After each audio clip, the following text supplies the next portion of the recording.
Hi, everybody. Stefan Molyneux from Freedom Main Radio, back with a good friend, Dr. Duke Pastor, a tenured university professor, which is the only reason he can appear on this show. Author and the academic director of Freedom Project Academy, a live online school offering individual classes and a complete curricula for students in kindergarten through high school. And you can check out Dr. Duke's work at the Freedom Project Academy at fpeusa.org. Dr. Pastor, how are you doing today? We're going to go and examine some Saracens this afternoon. Excellent. This is a topic dear to my heart because as a professor at a university, this particular issue is used by students across the board, the miseducated students, to completely write off 2,000 years of history, literature, culture, and art. Whenever any serious discussion is endeavored about Christian history, Western history, the Crusades, it's almost like a mantra that shuts down discourse. It's almost like the word racist. Once it's said, everybody's got to stop and no longer think. Soon they'll be using that word slavery as well in the same context. So let us start with the mythology, or start with the generally accepted wisdom regarding the Crusades. What is it that your students are coming into your class believing about it? Well, in the first place, they know nothing about the Crusades. I gave a series of quizzes over about 5 years to my kids to find out general knowledge. And one of the questions I would ask them is, date the Crusades. When did the Crusades occur? And literally, in 5 years worth of quizzes, about 600 quizzes that I had, about 87% of kids could not identify within 500 years when the Crusades took place. So they know nothing about them. They don't even know who the enemy was when the Crusades were being waged. Very few of them could list the Ottoman Empire or Islam, the caliphates. Very few knew that. They just knew in their little programmed minds that the Crusades were a synonym for Christian violence. They were a synonym for Western imperialism. They were a synonym for everything evil in multicultural discourse, right? The multicultural argument that all cultures are equal. Ignore your senses, ignore history, ignore the way cultures treat their own people. They're all the same. And if that's so, that means Western culture, and America in particular, has to be wicked. The only reason we have greater technology, greater superiority militarily, greater wealth, is because we must have raped and stolen and dominated other cultures to get it. So the Crusades the word crusade is one really powerful word that sums up everything from what happened to the Native Americans to everything that happened with the Romans, everything in between, and particularly what happened in Christian culture. So they know nothing about it except the political spin that they're given by their teachers. Well, and this is the same thing happens with slavery as well. The Christian West was involved in the slave trade and in the practice of slavery post-Roman Empire for the shortest amount of time relative to Jewish cultures or Islamic cultures. And of course, it was the Christian European West, white males, the Satans of history, who actually ended the practice of slavery, not just in the West, not just in Europe, but worldwide through the agency of the British Empire and the power of the British Navy. So, white males involved in slavery for the least amount of time, found it morally abhorrent, ended slavery worldwide. And now who's the only group ever blamed for slavery? It is one of these horrible things in history that no good deed goes unpunished. And lo, one must be aware when one sets out upon the journey to sail around the world, you will be shot at for all of the good things that you do. And if you do bad things, well, you're considered dangerous, so people will cover up and protect everything that you've done. It is, one of the trials and tribulations that occurs in the lives of good people and decent cultures. So, this idea that it was just some random imperialistic slaughterfest in the Middle East, Christians just woke up one morning and said, hey, let's go and, behead some people far overseas. This is... it's criminal, literally is criminal intellectual dishonesty, because let's start with the basics. Of course, Christianity, originally a Middle Eastern religion. And if you look at the Middle East now, not a whole lot of Christians left. And that should be the first clue that what you're being told might not be 100% true. Yeah, and to preface what I'm about to say, you want to see a progressive's head explode? Point out to them that the first great slaveholding nation in the history of the world was a African society, right? Egypt. Let them know that. All this Black Athena stuff that we got in the 70s, the idea that Greek culture and Egyptian culture was primarily a black culture stolen by white people as a way of sort of legitimizing cultures prior to Western culture as being legitimate cultures that were run by black people. Fine, I'm willing to give you Egypt, even though, of course, we know northern Africa is much different than southern Africa. Let's give these progressives Egypt, because welcome to the club. You were the first great slaveholding people in the history of the world. Africans then. And if you want to argue that Africans were black people, I don't think it's true, but if you want to make that argument, then you, African Americans, if you would want to call it that, in this country have to recognize that slavery first started with them. But we'll never there's get slaves, there's open-air slave markets now in Libya.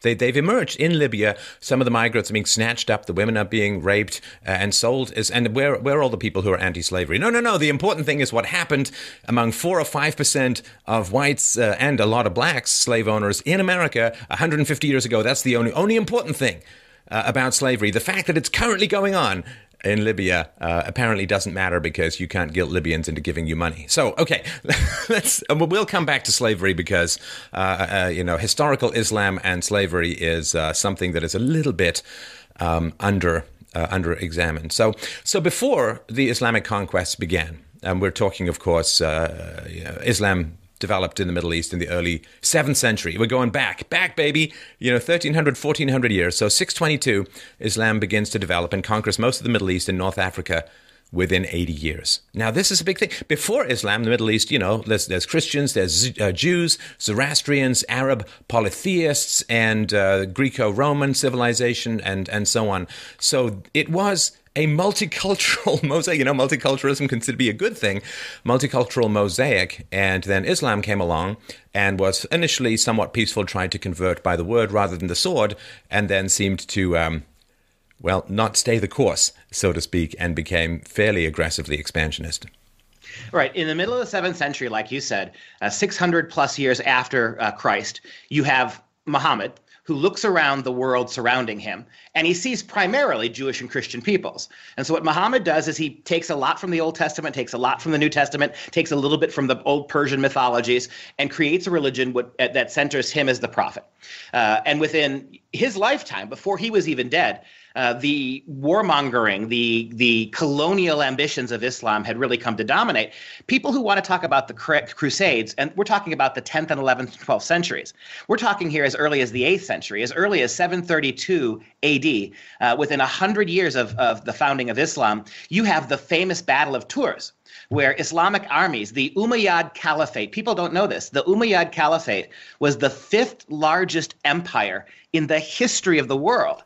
Within 100 years of Muhammad's birth, you had the 5th largest empire ever to walk the earth, had conquered Spain, was turned all of the northern African coasts, had conquered much of what we call Syria and Palestine today. Sicily, for almost 300 years. Sicily, the Muslims ran a caliphate in Sicily for almost 300 years. Absolutely. And so within 100 years, by 732 AD, Spain had been conquered, and Islam was trying to take France. And so that's when you have the famous Battle of Tours, led by Charles Martel, right? Our English history, our European history reminds us, Charles Martel in Latin, the word means Charles the Hammer.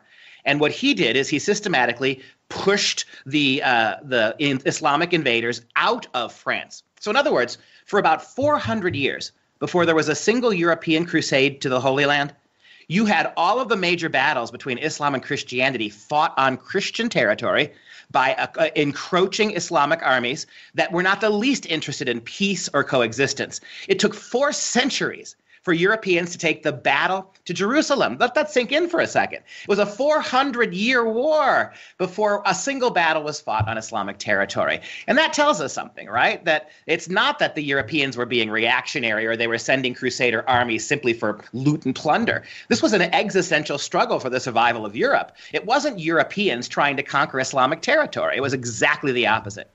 Well, it's like getting someone out of your home who's a home invader, and suddenly you're the aggressor. So, yeah, let's just remember this. The first Muslim empire, right, the Rashidun Caliphate, 9 million square miles at its height. That's about the same size as modern-day America. The second, as you pointed out, the Umayyad Caliphate, 1.5 times larger. That's 15 million square kilometers, which is close to the size of modern-day Russia.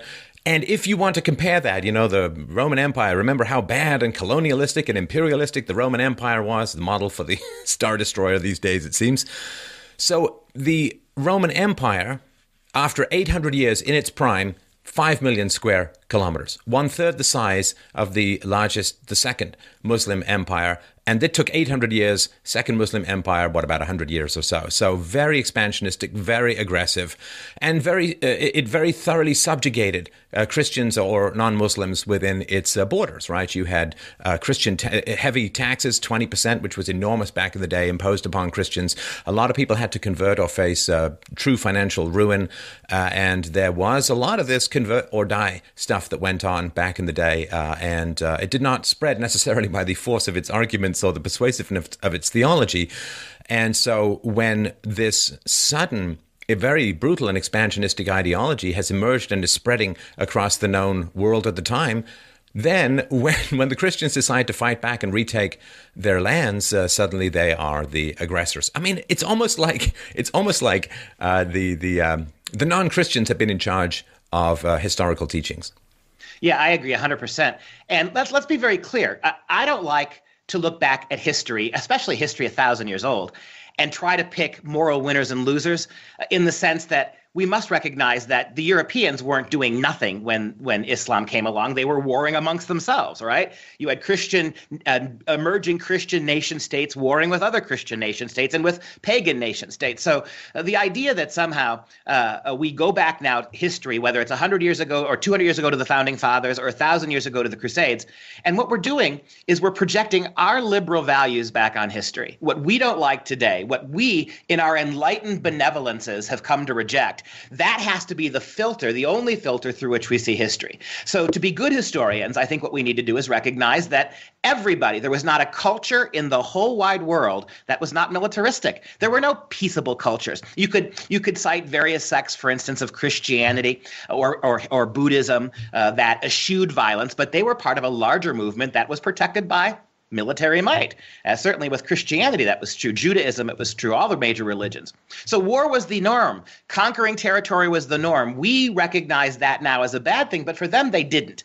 So judging them first and foremost, whether it's just judging the Islamic Crusaders or judging the European Crusaders, simply by the politically correct lens of war is bad, John and Yoko, let's all sit around and sing Kumbaya, judging history by that lens, this is what the Soviets did, the Marxist dialectic in history. Rewrite history so it's favorable to your political cause, revisionist history. Having said that, you go back to the actual combat, the actual wars from the creation of Islam in the 7th century all the way through it wasn't until about 1571, if you want to talk about the Battle of Lepanto, which really finally once and for all pushed Islam back, the Ottoman Empire back to Asia, more or less. We're talking about 700 years of almost continual war, most of which time Europe was spent as on the victim side. Europe was being invaded. European ships were being harassed by sea and by land. And people don't recognize, when I ask my kids about Dracula, right? It's all goofy horror stuff. But they have no idea of the Battle of Turgoviste, right? How Vlad II of Wallachia, how he became Count Dracula, right? And Vlad the Impaler. But impaling, simply taking your enemies and spitting them on long, tall spears so that they would bloodily ooze down the spear and die a horrible death. It's interesting, right? Vlad has been given he was the Wallachian prince who fought back the Ottoman invaders to Transylvania, to Eastern Europe.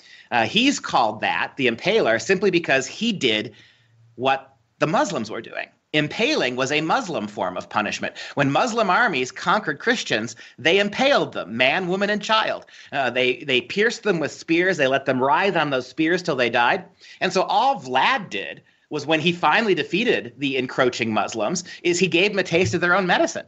And so forever on in history, again, he's the impaler, and there's no mention of the barbarity and cruelty of the Turkish attackers. Well, this is the important thing to remember, that for the past 50 years, maybe a little bit longer, it has been a relentless hostility coming out of academia and the media and Hollywood and just about everything that is culturally available as a weapon against traditional Western values, Christian values, free market values, and so on. Because, of course, the story of colonialism is that only white Europeans practiced it, and they brutalized third world countries who were entirely justified and right in throwing off the shackles of Western colonialism and imperialism. However, when Europe gets colonized by Islam in the past, well, it's really, really bad, you see, for Europeans and Christians to fight back and throw off the shackles of Islamic imperialism. Although I think it could be safely said that if you wanted to live under an imperialistic power, you probably wanted to choose 19th century England rather than, say, 9th century Islam. So this is just something to remember. There's this prejudice, there's this bigotry, to some degree racism, anti-Western, anti-Christian, anti-freedom, cancer really running through the narratives of history that have evolved over the past half century. Yeah, we hear about the evils of British colonialism all the time. This is the bias you're talking about.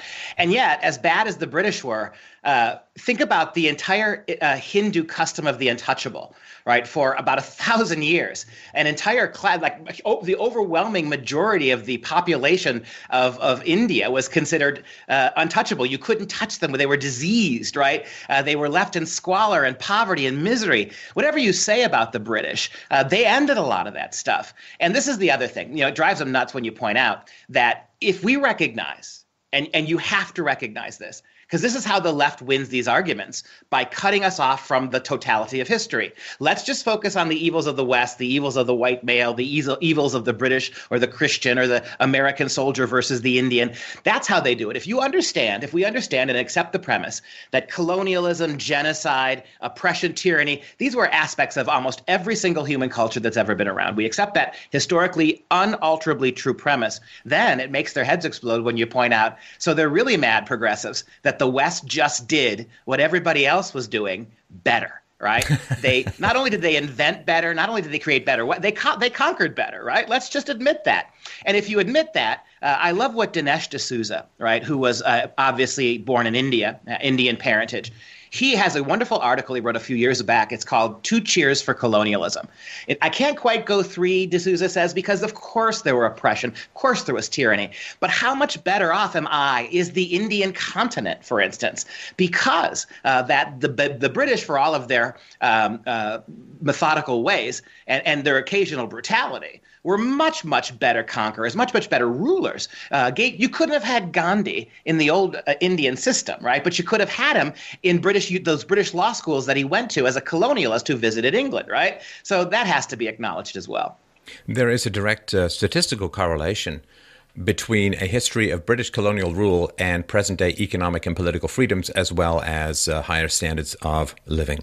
One way in which a sort of colonial occupation is somewhat benevolent is just look at the birth rates. Look at the total population of the country. If the population of the country is going up, it's not that bad. If you look at, the history prior to Islamic conquest, just look at North Africa. North Africa used to be Christian.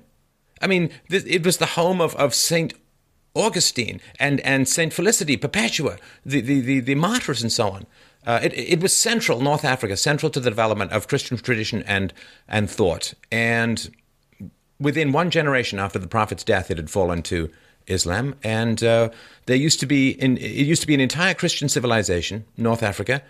How many are left? Where did they go? What happened? Their population certainly didn't increase under their new colonial rulers. Well, Rome, a lot of people don't recognize, Northern Africa provided a number of Rome's emperors. And a surprisingly significant number of Roman emperors actually were born in Northern Africa.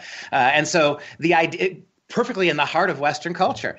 And yeah, I think that's exactly right, that the progressive way of looking at history now, and you could see it in American history school books with I call it the Howard Zinnification of American history. Howard Zinn was a radical Marxist historian in the 1970s and 80s who created a people's history of the United States, which was focused exclusively on lower class Marxist arguments, right? Forget the achievers, forget civilization, forget military history. Let's talk about who loses in Western culture, who loses because of capitalism and free markets. Our kids, for about 40 years in American schools, have been learning the Marxist Zinn version of history. And in that view of history, things like socialism, Islam, non-Western empires, non-Western slavery, that's all whitewashed, right, to magnify America's sin. My students are absolutely staggered when I point out to them that Indian tribes, Native American tribes like the Cheyenne and the Comanche actually had black slaves, and in some instances had African slaves beyond the Civil War after the Emancipation Proclamation. It's a staggering thing for them to have to comprehend, and no one's ever pointed it out to them before. Well, I mean, the indigenous population in America, I mean, they found torture pits with 500 skeletons brutally tortured to death. They owned and collected slaves, waged brutal war against each other. You know, it's back to this. We should do another show on the Rousseauian noble savage myth, but we'll do that another time. But no, they were, Stone Age and as brutal as one can imagine. So this is important, right? There were 5 major Christian capitals in the Middle East. And by the end of the 7th century, 3 of those 5 had been taken over by Muslims. Constantinople, besieged twice by Muslims. Rome was attacked and its holy shrines were pillaged. And so this encroachment, this attack, this tide of brutality coming out of the Muslim world at the end of the 7th century was alarming and was a constant focus of Christian thought. How are we going to defend ourselves against this violent and expansionistic belief system? Yeah, and the consequences of this way of arguing I found myself in university context being labeled a racist simply for trying to point out these broader truths of history. This is not about Muslims. Muslims today are under siege by Western culture. If warmongering presidents didn't treat Islam so bad, we would have never had 9/11. It's this absolute unwillingness to go back and look at the historical origins of all these conflicts. You mentioned at the beginning of our talk, there are almost no Christians in the Middle East whatsoever, right? What you do have is the one Jewish state of Israel, surrounded by about 2 billion Muslims, a state of about 6 million people, surrounded by 2 billion Muslims. It's the only democracy in the entire area. And the entire world narrative is that it's an illegitimate state that must be eradicated because somehow that one little entity is oppressing Muslims worldwide. It's that same argument applied back to the Crusades. We're going to magnify the sins of one group so reprehensibly and completely ignore how the rest of the so-called oppressed power is being treated. Right. And so the news of Christian suffering under the Muslim rulers, of course, we've got to remember it was far from the age of TCP/IP, and so news traveled slowly, and in particular around the late 10th and early 11th century. There was a Muslim emperor ordered the persecution and forced conversion of many Christians in his empire. And they destroyed the Church of the Holy Sepulchre in Jerusalem, the most revered church in the Christian world. And so once this church had been destroyed, and of course, think of Islam sensitive to how the Quran is treated. Well, this is the most holy church in Christendom, destroyed, and the forced conversions of Christians and so on. And of course, pilgrims wanted to go to the Holy Land, similar to the Mecca journey. And so it did actually reach the Christian West, like Europe, where, of course, Christianity had spread into Europe faster in some ways because it was being driven out of the Middle East. The refugees that we see now that are coming across the Mediterranean into Europe, of which only 2% are Syrian war refugees, but that's a topic for another time. Fleeing the war, the Christians moved into Europe partly because they were being driven out of the Middle East by Muslim conquests. And so there was this idea of, where does this stop? Where do we stop and draw the line and begin to fight back? Now, it did, of course, happen when the Muslims had come very, very far into Europe, as you point out. I mean, central Italy and Sicily and Spain, and they're starting into France. Bulgaria, it took over 1,100 years to free Bulgaria from Muslim rule. So that is a long time, frankly. Even in historical standards, that's a long time. And so there was this sense, if we don't stop it now, we can't live in the ocean, and that's where we're going to end up. It's a great point. You mentioned how Christians fleeing from Islamic tyranny, radically enhanced Christian life in the West. That great movement we call the Renaissance only got started after Byzantine, Eastern Christians, Eastern Orthodox Christians, who saw the fall of Constantinople, who saw their culture swallowed up by advancing Ottoman armies. When they came to the West, when they came to Venice, when they came to Italy, bringing with them the great contents of the library at Alexandria, right? That ancient Greek library at Alexandria. All of these Greek ancient books now were in the hands of European Renaissance scholars, and it completely transformed culture. So, right, the idea that what was advancing was barbaric and backwards. Educationally, look at in terms of art. I mean, right, the Quranic prohibitions against representational art, particularly of religious subjects, versus medieval and Christian ability to paint sacred truths, and how one artistic culture flourished under a different understanding of God than and I have a mini theory about it. If you think about Christianity's fundamental idea of Christianity is the Trinity in many respects. You've got one God who is three gods three radical individuals who are one. There is already a kind of tolerance for diversity and an interactive nature about the Christian Trinity. You think about the radical oneness of Allah, right? There can be no God but Allah. It's interesting. You wonder sort of sociologically and theologically, as the conceptual ideas of Islam and Christianity evolved, one seems much more prevalent to one world thinking, to one way only, to absolute intolerance for different kinds of religions or different kinds of people. I mean, today, no one seems to complain that you can't set foot in Saudi Arabia, certainly at the holy sites if you're Jewish. You can't build a church anywhere in Saudi Arabia. Yet we're happy in the West to welcome peaceful Muslims here and let them build mosques, worship the way they want. I think there's something in the historical and anthropological origins of the founding ideas of the two religions that one suggests relative openness, relative willingness to embrace alternative kinds of thinkings that have led to incredible growth and wealth and economic opportunity, versus a system that in many ways is still an 8th century system that is mired in a kind of universe, a one way of thinking that thwarts this kind of diversity and interaction with other cultures. Well, of course, the history of Christianity has to some degree been the history of attempting to work with existing belief systems, prior belief systems, contemporary belief systems. If you look at, of course, the massive respect given to the non-Christian philosopher Aristotle throughout the late Middle Ages period. He was called the philosopher, and he was not considered a heretic or a blasphemer and so on. And that's just one example, the fact that the Christianity was willing to work with Roman ideas, Roman philosophy, and in particular Roman law, right, when the cities began to reemerge in the late Middle Ages as the result of, there being better farming methods. Excess food is required for cities, otherwise everyone's starving to death in their own 40 acres. And so when the cities began to regrow, the church turned to Roman law as a way of saying, let's not reinvent the wheel here. We had a great system of law that came, of course, from originally non-Christian sources and was developed in early Christianity, developed before Christianity, but further developed in early Christianity. So there's this willingness to absorb and work with other belief systems. And of course, Christianity is not a political system. And people look at the theological aspects of Islam, which is fair, of course, the theological aspects to Islam, but it is a political system. As I've said before, it's sort of like looking at communism and saying, well, it's just an economic theory. It's like, nope, it's a political system. And that, of course, is the challenge. So let's talk a little bit about the tipping point for the first question of the Crusades, right? So there are Christian Byzantines who were in Constantinople, now Istanbul. Oh, that always gets that song in my head. But the Byzantines were being attacked by the Muslims. There was a second Muslim attack that was just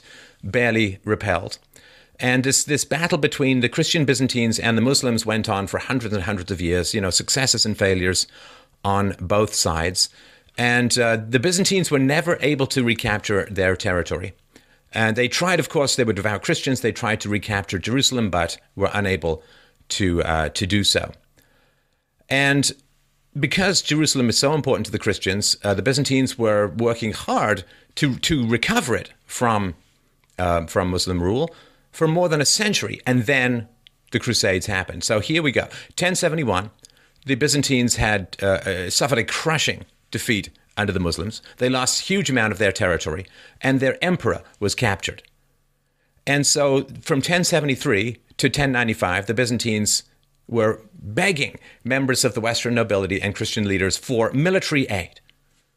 And then what happened, 1095, ambassadors sent by the Byzantine emperor appeared before Pope Urban II and said, we need your help to deal with the Muslims. And it was later that year, this is almost 1100, almost the year 1100, the Pope said, maybe we should start looking at military solutions to these expansionist tendencies of Islam, and we should try and take back the key areas of Christian theology.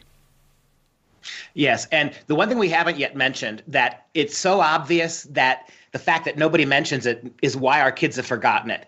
Jerusalem, Palestine, it was not empty. I mean, this idea that somehow my kids actually believed that Islam always and forever had owned Jerusalem, right? That it was always an Islamic city. The idea that my kids seem to have is that one day at some mysterious vantage point, Islamic armies wandered into Jerusalem and found a completely abandoned city, and then they just inherited it, right? The story of the Crusades always begins with 1095, right? A Christian pope decides to send an army to Jerusalem to try to take it back.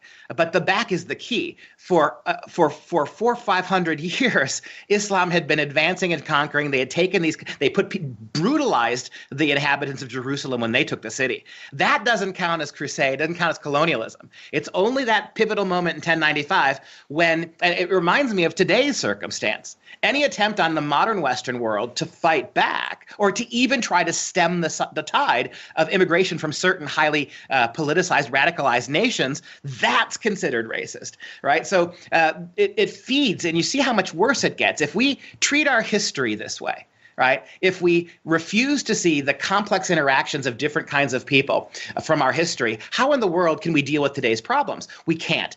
In the same way that we're apologetic now for crusading Islamic armies and angry that Western armies finally tried to answer them, you see what's happening in places like Germany and Sweden now, right? Where it's much better to allow your daughters to be raped. It's much better to keep your mouth shut and allow state aid to be paid to terrorist families. Much better to do that than to risk opening your mouth in defense of Western values, which we have taught people have no defense anymore. Right. So the tipping point for the Crusades, let's just, as you point out, let's just give people a brief sort of takeaway. You've had over 400 years of Muslim aggression, invasion, taking over of Christianity, Christian territories. 3 out of the 5 Christian centers have fallen to Muslim hands. Rome has been attacked. 2 of its holy sites have been desecrated. Constantinople, which is one of the last remaining capitals of Christianity, is facing down a Muslim threat, again, existential to its existence. So this idea that Christians just woke up one day and just decided, hey, let's just go charging off to the Middle East and start hacking people up. Come on. I mean, this can't be considered to be true at all. I mean, the Christians stood for or stood without a huge counterattack or a significant counterattack. They, accepted. They allowed for or they submitted to this expansionism for longer than slavery existed in America before really coalescing and fighting back. And Jerusalem, of course, the First Crusade the aim was to recapture Jerusalem, which was a Christian city. And they were simply trying to take back what culturally and theologically and historically had been Christian to begin with. And that is very, very tough for people to process. They also don't understand when the Muslims had Muslim piracy, the Barbary pirates and so on, was a huge deal. One of the first things Thomas Jefferson had to do when he was president was deal with problems with Muslim piracy, North Africa, the Mediterranean, and so on. This is one of the reasons why, I mean, people, it's astonishing. Over 1 million Europeans were taken as slaves by Muslims and other North Africans. The entire coastline around Europe was depopulated. People couldn't even fish. The reason why there are castles was because of these constant raids from Muslim slave traders. And again, it doesn't exist in history, which is why history is now a strangulation fable designed to crush the larynx of Western cultural pride or self-respect or any appreciation for the positive effects of Western culture. It is a brain virus, and it's impossible for me to understand how what's taught in the West, what's taught as history, how could it possibly be different from the greatest enemies of the West teaching that history? I mean, they always say, oh, the winners write the history. It's like, okay, so who's won and who's writing this history now? Because it sure as hell isn't the victors of the West. Yeah, it's a great point. And, as somebody at the university level who sees the kind of history that's getting taught, it is acrimoniously incorrect about Western culture in general. You mentioned the fall of Constantinople. Think about that for a second. All this demand today for reparations, how we have to make amends, just the West does, right, for what we've done. But the greatest, to this day, the greatest church, the largest church in human history, the Hagia Sophia, right, that great church in Constantinople, it's now the greatest mosque in the world, right, that they took this great building, this edifice of Byzantine Christianity, Islam conquered it, turned it into a mosque, and yet where are the calls for reparations? If we called for Islam to give back and repair, provide reparations for what it's taken, the toll on them would be so outrageously high as to dwarf what American or Western responsibilities are. And yet this is something that we almost can't even talk about because of how dominant multiculturalism has become. One of the things I love about talking to you is your understanding that the argument wins, right? That reasoned logical analysis. I have no problem calling out. In fact, it's what makes Western culture special, is that we have always, for a long time, even in those benighted years with the Catholic Church, there was still a lot of criticism of the church from within. Dante in the 13th century is putting popes in hell, for goodness sake, right? 500 years before the Enlightenment, Dante, who, by the way, called Aristotle the master of the men who know, right? To go back to your earlier point about this appreciation for even pre-Christian pagans. But the argument that somehow, some way, Western culture has to bear the brunt of this. If you lay Western culture alongside all the other cultural ways of thinking and doing and seeing and being, we come out looking really pretty good. And this argument somehow that we alone are the problem, it's the only argument that the progressives can make, the anarchists can make. The only way you can convince people, kids in particular, that Western culture has to be replaced is to not show them the truth about non-Western cultures. Well, and I do want to make this point, which I don't think can ever be made emphatically enough, that what is called multiculturalism is anti-Europeanism, it's anti-white, it's anti-Western. Because if all cultures are supposed to be valuable, go to these classes and challenge people to say what is wonderful and valuable about European, white, Western Christian culture. It is not multiculturalism. It is anti-white, it is anti-Christian, it is anti-European. That's all it is. Everything else is elevated in order to lower and attack this culture that certainly you and I have as our history. It's not multiculturalism because the white culture is not elevated the way that other cultures are, but other cultures are used as giant clubs with which to smash the face in of thousands of years of Western history and Western culture. I don't think that it can ever be expressed strongly enough. It's not diversity, it's anti-white. It's not multiculturalism, it's anti-European traditions, it's anti-Christianity. Take it one step further. I'm always alarmed at the incredible racism of the term white male, right? So Aristotle and Dostoevsky. And sexism. Exactly. Aristotle and Dostoevsky, Kafka and Frederick Barbarossa. These are all the same people, right? It doesn't matter if it's 2,000 years ago or 2 days ago. Any European, any American, any North American combination of ethnicities, and it's just so bizarre. The radical diversity that we already see within Western culture is a thing to behold. There's not much diversity in the great Chinese emperors, right? There was not a whole lot of diversity in North America prior to the arrival of the Europeans, but within European culture itself, we've inherited Judaism, the whole Jewish tradition. We've inherited the whole classical tradition. I mean, the different people from different parts, from Russia to Russia to North America. You've got all this incredible plenipotential diversity. You've got all of these different groups contributing, and that's all seen as a monolith. Whereas the real monolithic nations of the world, some of the most fascist ones, they're given a complete pass on all of this. It goes back to what you said before, and I remember in a previous conversation down the road we did. Has there ever been a culture in the history of the world, we asked this question rhetorically, that has been so self-loathing as this one? And how did we get here? How did we get to the point where to be proud, they're trying to, on college campuses, they're trying to ban the flag on 4th of July. Thanksgiving has to be done away with because it's an insult to Native Americans. I mean, where did we get to the point where this kind of cultural rot? I think Lincoln was right. If America goes down, it's not going to be from enemies without. It will be because of our own moral turpitude, our own unwillingness to defend our way of life. And that's exactly where we find ourselves now. I don't see a lot of people criticizing the lack of diversity in Saudi Arabia or other countries. I mean, it's crazy. I mean, Europe is crazy diverse compared to the Middle East. So as far as where it went, my sort of very, very brief theory, which is still a work in progress and may, of course, not be the final answer, is that when you have freedom, and I just did a video on the Pareto distribution, right, which is that a small, in a large group of involved in the free market, a very small number produce significant amounts of wealth. So if you have a company of 10,000 people, only 100 people within those 10,000 produce half the output. So when you have freedom in a creative environment, you end up with disparity. You end up with inequality, so to speak, of outcome because, you know, the bell curve and IQ distribution and other things as well. And so when you have freedom, you get a small number of very rich people, you get a big chunk of the middle class, and then you get poor people.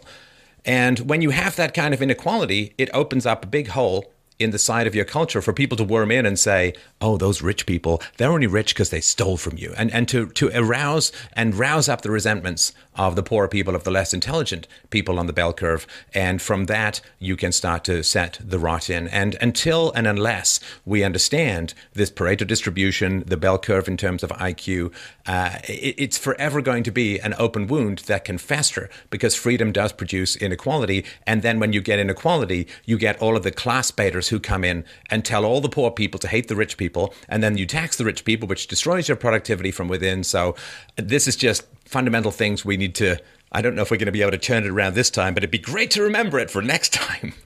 Well, and the flip side of that coin is that what allows authoritarian states, and I would argue that Islam generally it's a religion elevated to a government and turned into a kind of dictatorship, at least the way it's practiced in most parts of the world. Well, the word does mean submission. It does. There's a bit of a clue there. And so the flip side of that coin is that not only are the burgeoning lower classes much more free to rise up, but you've lost the will to authority in Western culture. When I stand by and watch on college campuses as our most sacred right, freedom of speech, is being absolutely bullied into submission by college kids and police officers standing there afraid to intervene. So authoritarian countries, non-Western authoritarian countries, they control the problem of lower classes grumbling with an iron fist. It's a mark of our relative civility. And this goes back 1,000 years. Prior to Magna Carta, this goes back, right? It's a mark of our relative tolerance in the West that our first recourse isn't always the authoritarian one. Again, you couldn't have had things like Magna Carta. You couldn't have had the rise of a middle class if we were so authoritarianly structured as some of these non-Western cultures are, that there's or the untouchables in India, where there's never even the slightest pretense that anybody could rise higher than their station. Right. Now, I do want to drop something in here as well and get your thoughts on it before we move on to history of slavery in the Middle East. And it is this. I have noticed that as the ruling classes in the West have become relentlessly secular, I mean, I think they pay a lip service to vague Christian ideals, but they have become enormously secular. I mean, if you think of the Reverend Jeremiah Wright, who was, screaming his scaldron of anti-American invective at his supposedly Christian audience, I mean, that's a political speech, and it's become heavily politicized, even the lip service that is paid to Christianity. But in the past, as far as Western colonialism goes, there was considered to be, and it used to be called this, the white man's burden, which was, look, we have civilization, we have relative free markets, we have great culture, we have Christianity and so on. And when we go to sub-Saharan Africa, people don't really remember this because, again, there's this revisionism going on, I think, far beyond what the data supports, which is you get to sub-Saharan Africa when the first Europeans got there. And yeah, there was brutality, there was slave trading, cannibalism in certain places. In sub-Saharan Africa, there was no two-story buildings.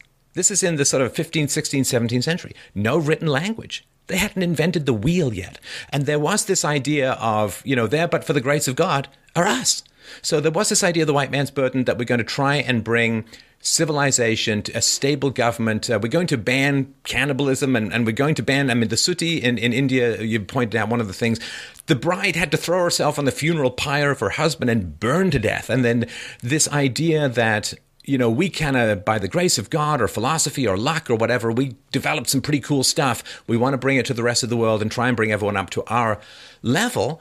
Well, that was, and there was corruption in it, and I understand all of that, but there was a benevolence foundationally for a lot of this stuff, which also drove the end of the slave trade in the West and around the world. But as leaders in the West have become progressively more secular, it's not like the imperialism has ended. I mean, as I've pointed out on the show, under Barack Obama's presidency, he dropped 100,000 bombs, largely on Muslim countries. That's not how colonialism used to work. Colonialism, whatever misguided and however corrupt sometimes its outcome was, it wasn't just the British Navy's ships sitting in the harbor and firing randomly into cities. It wasn't just throwing cannonballs down the main streets of a city somewhere in the third world. There was an attempt to go in and fix things that were really broken in those societies. So as the sort of Christian impulse to civilize and to bring not just Jesus, but to bring separation of church and state and the free market and representative democracies and a republic, if you can milk one out of the local conditions. Now it's like the CIA doing coups. It's the undermining of foreign democracy. It's propaganda machines. It's really gruesome manipulations. It's massive amounts of bombing. But all of these people hate Christianity as well. And it's like, but the colonialism that occurred under Christianity had a benevolence that's hard to imagine. I mean, again, just think, you can't just look at the Amritsar massacre and other things that happen and say, well, these bad things happen. Well, sure, that's like looking at the night sky and saying it's daylight because there are stars. I mean, it's the gap between, not the things themselves, that matter. Would you rather live in sub-Saharan Africa before the British came along or after? Just look at life expectancy, look at birth rates, look at infant mortality. These things all got vastly better under colonial rule. And so it seems to me that since human beings do have some impulse for colonialism, we all want to spread and grow and so on, it sure was better when Christianity, rather than this secular leftism, which seems to me corrupt, if not satanic, almost beyond words, now the bombings that are going on in the Middle East have no civilizing impact. Civilizing impacts are sold like, oh, we're going to be welcomed as liberators in Iraq, and we're going to make a Jeffersonian democracy out of this society. But it has become much more brutal with no redeeming outcomes, as was the case with Christian-driven imperialism. And that, to me, is something that needs to be remembered as well. There is a lot of violence going on from the secular rulers in the West towards the Muslims in the Middle East and other places. This bomb everyone and invite everyone is a terribly catastrophic scenario. But it seems to be getting a lot worse since the rulers became more secular. Sorry for that long speech. I hope that makes some kind of sense. No, it does. And I have a couple thoughts on my side of this. Is number one, I think that you asked the question, as they become more secular, as Christianity went to becoming nothing more than a cultural product, not a theological one or a philosophical one, now to being nothing. Religion in general, but particularly Christianity in the West, it gave a transcendent reason to have a worldview. It provided an identity. It anchored truth in something beyond materialism, something beyond mere existence. And so I think the people who argue that all bad things are done in the name of war, they never, in the name of religion, all bad things are done in the name of religion, all wars and all this stuff.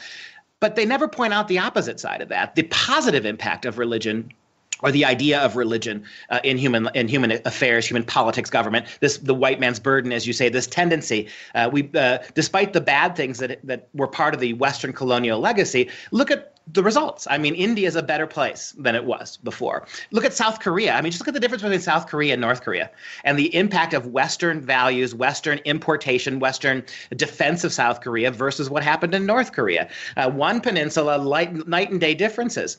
And some of this, I think, does. A culture that no longer believes it has any transcendent meaning, a culture that no longer believes that intervention in the affairs of people can be a positive, not just a negative. Culture like that, I think, can't survive. It becomes totally self-loathing. And the opposite side of the coin to all of this cultural attempt to better, bringing orphanage, the idea of Mother Teresa, working away in India, trying to take care of those people that no that the Indians really didn't care about, right? These untouchables again.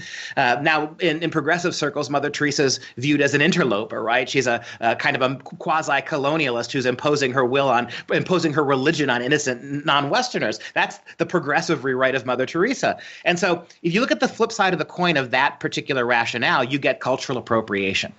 This idea now that whenever white people do yoga, they're disrespecting Hinduism. Whenever white people, how about that? A couple of weeks ago on a college campus, where a group of young minority girls were demanding that white girls stop wearing hoop earrings. Literally, they were calling for that's a heritage of our slave days. These hoop earrings, they said, go back to the slave times in America. And of course, immediately the real history debunked it. Hoop earrings go all the way back to the Egyptians. They're not the sole ownership of African American slaves in the 19th century. But this idea that it only goes one way, right? That whenever Europeans, Christians, conservatives, Westerners show their appreciation for other cultures by trying to borrow from them, now that's racist. And all my family's Italian. Can you imagine me walking into a pizza place and slapping the pizza out of a couple of Hispanic kids' hands and say, "Quit appropriating my culture"? The cultural appropriation is the exact opposite corollary of what you just laid out about the benefits that Western culture could in the past, when we believed in ourselves. All right, despite the bad things we did, we could offer the world useful, meaningful, holistic things. Now we don't believe it anymore. So much so that for us to even engage in or share with non-Western cultures makes us cultural appropriators. Got to stop doing that. But you can't turn around then and say to the rest of the world, this is the unfairness of it. If we said to the rest of the world, the West, all right, we'll stop appropriating any aspect of non-Western culture. We will no longer serve Indian food. We will no longer, nothing non-Western in our society to make you happy, on the provision that all the non-Western world must immediately jettison the culture they appropriated from us. No electronics, no computers, no satellites, no modern medicine, right? You're willing to because you're doing the same thing you accuse us of doing, right? But nobody ever lays it out in those terms. Oh, yeah. Can you imagine going to an Indian restaurant and saying, "What's all this electricity you're using? That's cultural appropriation." You'd be racist for that, too. So, yeah, the racism thing has become nonsense. So let's talk about this slave trade, because that was an important thing as well regarding the Crusades. As I mentioned before, over 1 million Europeans, particularly those in coastal cities, snagged up by the Muslim slave trade. It was a brutal system, and again was depopulating the sort of outer rings of Europe. I mean, Europe has traditionally had a very strong relationship with the sea, but not during this particular time period. But the Muslim dominance of the slave trade. I mean, there was Jewish elements and there were Muslim elements that dominated the slave trade, in particular Islam, between the 7th and the 15th century. Now, the Christians did enter the slave trade later, 1519 to 1815, the period of Christian slave trading. Much shorter and much more humane than what happened in the Islamic slave trade. 14 centuries of Muslim slave trade. The death toll in Africa alone is estimated at over 112 million people. 112 million blacks from Africa killed by the Muslim slave trade. And this is a staggering sum because, of course, you normalize it for world population now. It would be one of the biggest death tolls of anything throughout history, far bigger even normalized for human population than the 100 million or so killed by communism in the 20th century. It is one of the greatest mass murders, mass enslavements in history, if not the greatest. And this also happened to Christians, right? The kidnapping Christians to be sold as slaves goes all the way back to the 7th century under Islam.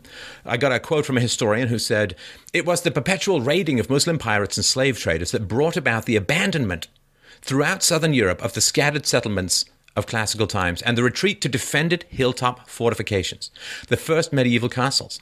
The same raiding led to the abandonment of the old agricultural systems with their irrigation dikes and ditches." So some of the mass starvations that happened as a result of poor farming methods had to do because you couldn't be scattered, you couldn't take, because you'd be out exposed and without a fortification, so you'd just be snagged and sold into slavery. The Muslim slave trade was, the Muslim slave trade typically dealt with castrated male slaves, right, eunuchs. And you would completely amputate the scrotum and penis of 8 to 12-year-old African boys. And of course, significant numbers of them died in agony during this particular process. And so this is really, really important to understand, that it was an incredibly brutal slave trade, far dwarfed anything that happened in Christianity, is unexamined, unapologized for. Certainly no restitution has ever been offered from a very rich Middle East to a relatively poor Africa in the centuries since. And it's not spoken about because the only people responsible for any slavery are the people who ended the practice. And if you take slavery and define it the way modern progressives do, you would have to make the argument that not only was Islam the greatest slave trading institution in the history of the world, you would have to make the argument that almost the entirety of womanhood in Islamic countries are slaves as well. You mentioned the creating of the eunuchs to guard the harems, right? Well, what is this genital mutilation stuff that's going on in American hospitals now? Let that sink in. You've got American hospitals now that are performing genital mutilations on Islamic girls because culturally their fathers want them to. That's slavery too. Let's turn this back on the liberals. The progressive definition of slavery means exactly that. Not only did Islam was the most successful at enslaving people across the world that weren't Muslims, they are the best enslavers of their own people as well. By the definition of progressives, they are. So playing the progressive game, you got to apply the standard rationally, right? If all these things count as slavery, then what they do to many of their own people count as well. And so how do you apologize for this? You remember the guy who played Gimli, John Rhys Davies, I think his name was, something like that, who played Gimli the dwarf, a famous actor in The Lord of the Rings. He was a little boy. His father was an African diplomat. He tells the story in like 1947 when he was a little kid. His father took him to a dock in Africa and pointed out to 3 ships that were leaving the coast of Africa heading east. He said, those ships are slave ships, he said, son. Those ships are Islamic slave trade ships that are taking African people back to the Middle East to become slaves. He said to him, someday your generation is going to have to fight those. That's the next big problem we're going to have to confront. He tells the story very poignantly, right, as a young boy. So if we're gonna use the radically expanded definition of slavery as promulgated to beat up Western culture, right? They're telling us now what? If you make under a certain income, you're a slave. You got multi-millionaire players in the NFL, right, arguing that they're slaves to these owners who have all this billion of dollars. We're going to radically expand these definitions. That it's awfully hard not to just condemn Islam externally, but condemn it internally as well, as the entire social structure is predicated on that kind of slavery. And let's also remember Eastern Europe. Of course, Eastern Europe receiving criticism from leftist quarters because of a lack of willingness to take in migrants. Well, I guess they still have a little bit more objective history in Eastern Europe and some of that sort of region. So Crimean Tatars enslaved and sold 1.75 million Ukrainians, Poles, and Russians between 1468 and 1694. And I've got a whole truth about slavery, which people can check out if they want. So 1.75, again, normalize that by population. It's got to be 10 to 20 times that amount relative to current population. And I tell you, oh, man. So, Dr. Pester, one of the things that bothers me is that I don't consider anybody who lifts a feather and claims himself to be a strong man to have any particular credibility. Whites are pathologically self-critical these days. They're like abuse victims, in brutal relationships, which, I think whites are in pretty brutal relationship to the dominant culture at the moment. It's a very leftist, Marxist culture. And to yell at white people and say, feel bad for something, or you did this stuff wrong in history and feel bad for it. Well, white people are already flagellating themselves like psychotic medieval monks in many ways. And so getting morally outraged at people who are already self-victimizing is not a very challenging moral feat. The challenging moral feat is to bring your moral outrage to people who aren't even willing to admit that anything wrong happened. That is where the real challenge exists and occurs. There are very few of our feminist professors willing to go to Iran and educate the girls there. A little of that, right? Right. And so this has become I view most of the, quote, moralists in the West these days, and maybe elsewhere as well, I don't view them as moralists. I view them as bullies. I view them as picking the most self-critical most spiritually weakened people and yelling at them and calling them bad. And that, of course, is what happens in abusive relationships. The man breaks down the wife and then castigates her and criticizes her and slams her cooking and slams her sexual prowess and breaks her down even more. That is not courageous criticism of a fellow human being. That's just finding somebody who's already self-attacking, pouring fuel on the fire, and then considering yourself some sort of moral hero. I really, really despise the people who are spending their time and effort criticizing a lack of diversity in the West or criticizing racism or sexism in the West. It's like, come on, there's a whole world out there where you could show your moral heroism and your moral strength and your moral principles and so on by going out and go talk to the caliphates out there in the Middle East about the history of the slave trade, and go start demanding reparations and go start demanding apologies and go start demanding all of that. I want to see how that's going to go. I wonder if you can go and say, hey, Saudi Arabia, you really should allow some Christian churches to be open because you're really not recognizing and respecting diversity and so on. They don't want to go and do that. And that, to me, means that they have no interest in the good. They only have interested in a kind of sadistic abuse of the self-haters. Well, picking on, like you said, for lack of a better word, white American culture, you're also bravely picking on the one demographic that you know is not going to fight back. Right? It is the least threatening to call out white power in this country, to make fun of Christian institutions, Western culture, to traduce the canon of literature. That no one's going to fight you back. I mean, it's a straw man argument. You're fighting the most unresponsive people in the world. That's part of the problem. The Chinese. I mean, the Chinese kill more of their people every year than all the rest of the countries of the world combined. Right? The idea, this goes beyond Islam. Right? The one country on this earth that the Lao guy that actually has a dedicated gulag is China. And yet we've completely mainstreamed them in terms of business prowess, in terms of a seat on the Security Council. Yeah, so where are these brave Westerners who can picket Ann Coulter, for God's sake, at Berkeley to the point of causing millions of dollars of property damage and engaging in all sorts of acts of violent disobedience? Where are they when it comes to what happens in China? Where is the progressive left? Talk about Muslim atrocities.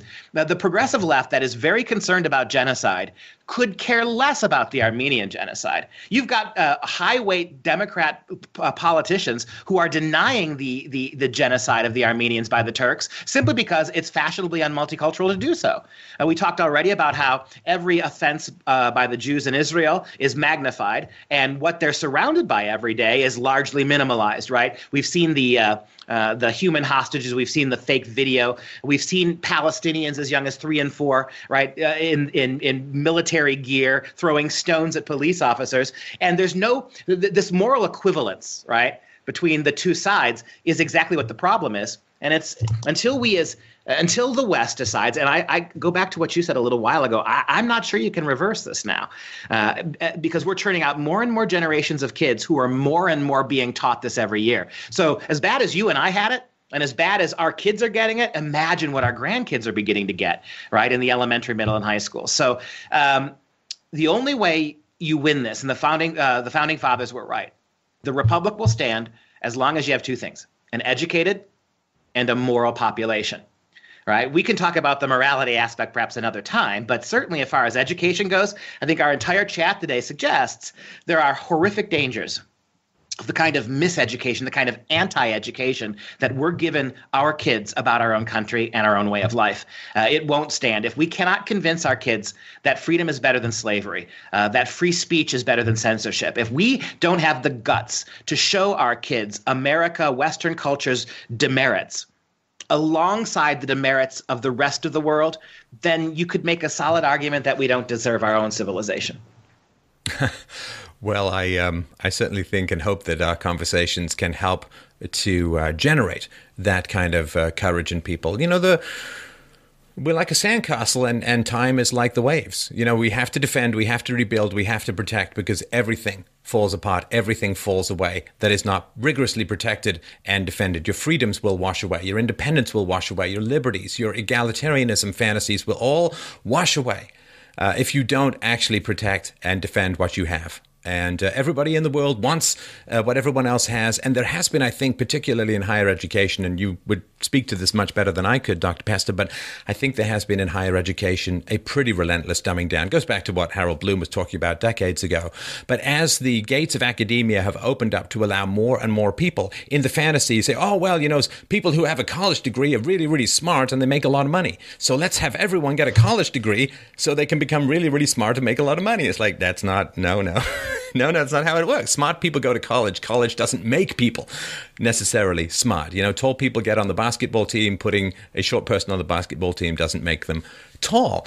And what's happened is, and I just read this the other day, that over the past couple of decades, the average mean IQ of college students has gone down by almost a full standard deviation. Because you've opened up the gates, you've opened up, and then what happens is you have a lot of people in there who don't have the native intellectual acuity to understand principles beyond the immediate. And if you don't understand principles, i.e. freedom breeds inequality of incomes and outcomes, then you are so prone to what Nietzsche called resentment, right? He used the French word ressentiment all the time, but this idea of resentment that you can always find people and show them others who are doing better than they are, right? This happened with the kulaks in post-revolutionary Soviet Russia, right, after 1917. They went to all of the peasants, and some of the peasants were doing really well. Again, it's that Pareto distribution, right? Out of 10,000 peasants, it's 100 who produce half the food. And you go to all of the lazy, drunken, idiot, or just not particularly smart peasants, and you say, those peasants, they got all their food, they got all their land, they got all their wealth, they got their pretty women and pretty wives, and they've stolen it from you, and we're going to steal it back from you. Because they're just bad people and they're pillaging, and because Pareto distribution is like the antithesis to this egalitarian fantasies. And so you've got all of these people coming into college who aren't doing as well as smart people, who cannot replicate the successes of prior generations of intellectuals. And what's everyone saying? Well, they're saying, well, see, all those people, they just stole everything. They're just bad, and you're exactly equal to them. But the reason you can't do as well is because of privilege and racism and sexism and glass ceilings and you name it. All of these magical inventions to explain underperformance that can very easily be explained statistically with the bell curve and so on. And I think this is a great challenge to our society, which is why I think some of the most interesting intellectual work these days is being done outside of academia, because the flood of less able students into academia, I don't think it's designed to share the wealth. I think it's actually designed to destroy academia. Yeah, and if our kids today are one standard deviation intelligence-wise less than their predecessors, our kids are 3 or 4 or 5 standard deviations less in their cultural knowledge, right? One way I think to raise the intellectual achievement is to go back to teaching real cultural knowledge to kids, right? By exposing kids to comparative societies. We don't do it anymore. We don't have real critical thinking in the schools anymore because the narrative is all political. It's not educational. The politics dictate we must magnify the sins of the West and ignore the non-Western sins to combat racism. But that's counter-intellectual. It's quasi-fascist in a way. It's lying to our kids. If we went back to comparative critical analysis, right? Okay, here are the bad things America. Here's what Western culture did wrong in the Crusades. Here are some of the atrocities. Here are some of the motivations. Here are some of the petty behaviors, because there were plenty. Whenever you get people together, you get plenty. Here are plenty. But on the other side of the coin, now consider the opponent in the Crusades, right? 4 centuries before the First Crusade, this was happening, this was happening, this was happening. What would you and get kids to engage that way? That, I think, is going to raise the overall profile, but our universities won't do it. They are adamantly committed to going down that other path, to transforming the United States of America, to transforming the West, not on the basis of truth or knowledge, understanding, learning, or critical thinking, but simply by, for lack of a better word, incorporating this kind of cheap quasi-socialist dialectic to get us to be so embarrassed about ourselves that our fundamental institutions are transformed. The very things, the very pillars on which we built Western freedom, free speech, free association, free expression, free markets, free expression of religion, all that has to be done away with. And there's a small percentage of our intellectual elite who understand exactly what that means in terms of the destruction of a way of life, the by and large the end of liberty in the world. Where else are you going to go when the West falls? There's a small percentage that understand that, but far, far too many of even our professors haven't thought through carefully enough what their own little challenged platforms to speak truth, how as soon as they get rid of the other stuff, that's going to go too. That the little island on which they think they are immune in their progressivism, that's going to be swallowed up just as quickly as everything else is. That's the tragedy in this, that the people screaming about this, these college kids screaming about democracy, anti-democratic protests, demanding their free speech rights while shutting down the speech of others, insisting upon no fascism and no violence while brutalizing people who disagree with them, don't have enough intellectual awareness or simple common sense to understand that the shoe is on the other foot as well, and that you're inviting those things back at you. This is the great, I think, coming horror that I think men and women of good conscience are trying desperately to avert, is that young people, I think, are not being taught how to think anymore. They're being taught how to hate. And you get a certain rush, a certain sadistic rush, when you uncork your hatreds and your frustrations, and you've been told by the powers that be that those particular people are your enemy. And generally, whoever's saying those people are your enemy, who doesn't have a good rational basis, just follow the arm back up to the head that's saying it. That's probably your actual enemy.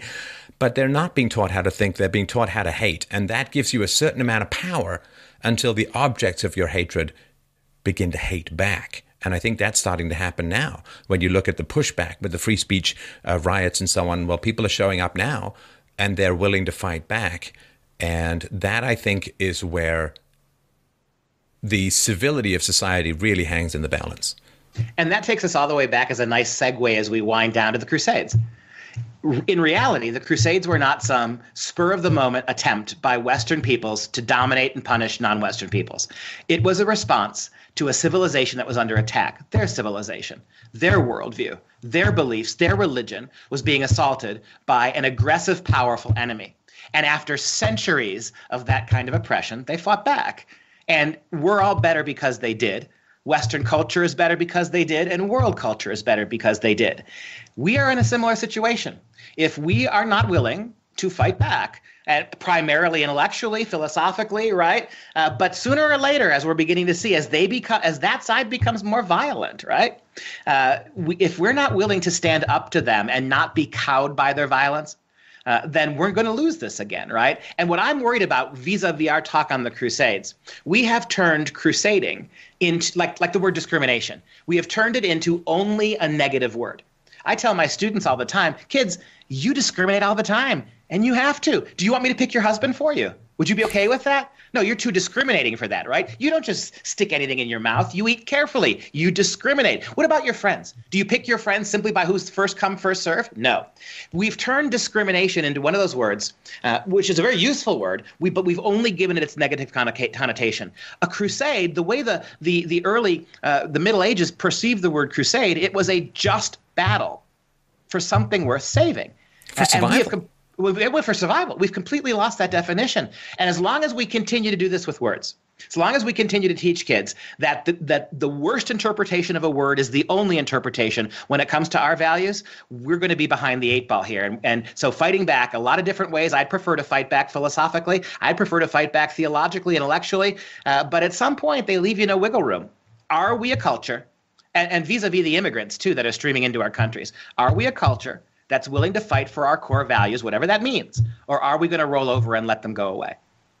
It is my hope that we can continue with language, with reason, and with evidence, because if it comes to a time when we can't, and I have to step aside, whoever takes my place will be a very, very different kind of person. So thanks very much for the conversation. Just wanted to remind people to go to fpeusa.org to check out the Freedom Project Academy. My great thanks to you as always, Dr. Pesta, not just for what you do on this show, which gets out to millions of people, but also for what you do in your classroom. I have recommended that people stay away from arts educations, higher education, because it's like paying a lot of money to be indoctrinated in soul-destroying nonsense, except for the few shining lights in academia. So if you can get through to Dr. Pesta's classroom, I'm sure you're in for a great, wonderful, and edifying ride. So thanks so much for your time. As always, I'm sure we'll talk again soon. Have yourself a great day, my friend. Thank you. Hope to see you soon.